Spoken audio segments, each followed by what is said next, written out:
Hey guys, in today's video, I'm going to show you how to withdraw money from Telegram wallet. Let's begin.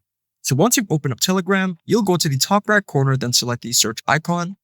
You will then search up wallet.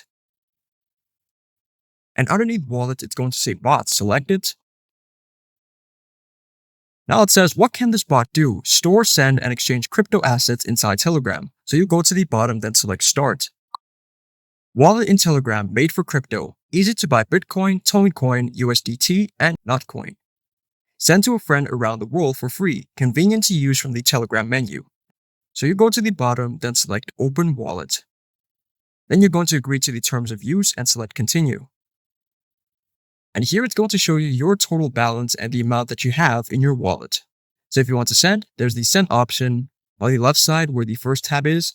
And then you can also add crypto in the middle, then exchange, then P2P market.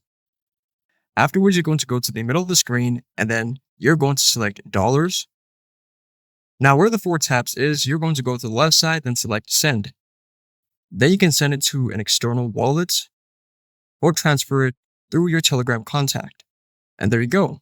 I hope this video was helpful for you and I'll see you in the next one.